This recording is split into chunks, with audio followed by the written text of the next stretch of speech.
Baba hindi pinagkikinamayat iti kaming iti kapulisan ti Ila at Agudin, ken CIDG wenno Criminal Investigation Detection Group. Balay iti panakakimmig ti duwa nga lalaki, anakay gapuan ti pinakipisok da iti pagbaludan, gapuan ti pinaglabsing da ti violence of Section 5, ken Section 11 iti Republic Act 9165, wenno Comprehensive Dangerous Drug Act 2002. Ni Jose Asislo I. Tolabis, 27 ti tawen na ngagna iti barangay Bungayo, Bugalin, La Union, ken Green Valley iti syudad iti Baguio. Ken ni Yangod Piloy I. Malongyas, 55 ti tawen na ngagna admit lang iti barangay Tiyo Angin, Bagulin, La Union. Nakumpiskar kanya dati 7 a bricks a mapapati nga marijuana nga agdagsen ti sumurok kumurang a 7 kilo. Sigon ken ni Police Inspector Villaflor Bannawagan, nabayagdan nga manmanan dagiti 2 a suspect. Ket idi may ka 17 nga aldaw iti September ket ditan apan nakatiliw ni Piloy ken ni Asislo. Bali itong tatlo na to, ito yung result ng buy-bust operation. Ito kasi yung in-order ng pusher buyer natin. Then nung idi ginawat dan dito yung pusher buyer ken dito yung kadwa tayo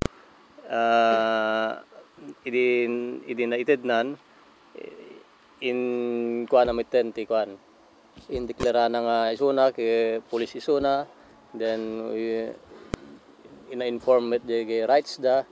Then after confiscating di kuan yung tatlo na bricks, then we conducted search sa kanila. Segun pa itinadakamat ng opisyal, anon iti gastos da iti daytoy nga operasyon. Ken ilaklako da ti maysa nga bricks iti 3,000 pesos. Siguro may mga kuan sila, may mga babagsakan pa na iba. Then may mga, kasi hindi lang naman yung asset namin ang katransak nila. Actually, allegedly, meron silang mga binabagsakan dito nga. Particularly dito sa may mga boundaries. Dito sa boundary lang ng kuan, Tagudin and La Union. Okay. Kaya yung asset namin nagkaroon ng tip na ito ay kuan. Actually, yung asset namin ay kasama rin nila dati.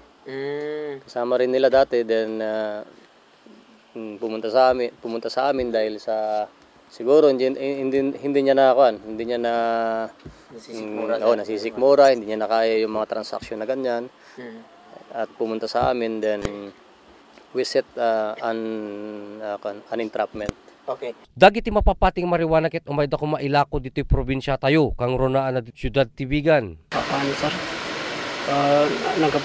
Nagapo lang sa tiko dito sir, nangipadiliwa kada kami pakumpuy lang sa liting ako marijuana sir. Inti insaksyon na awitin tayo dito, awitin nyo dito tadaan tayo ilako jay bigan sir ko na.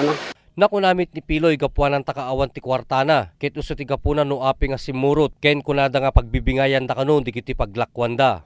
Damdamak nga may dumat dito, kung amutoy, amok sarang maipalit ang kumakakot mo. Asuna ko, nga mo ito na lang, sa bingayan da kayo, kunana mo. Pinasigadan pa tinasaong opisyal nga agtultuloy lata ti kastoy nga operasyon, tapno maliklikan iti kastoy a pinagtakamat iti ilegal nga operasyon. Para ti Press Corps, Ryan Pardo.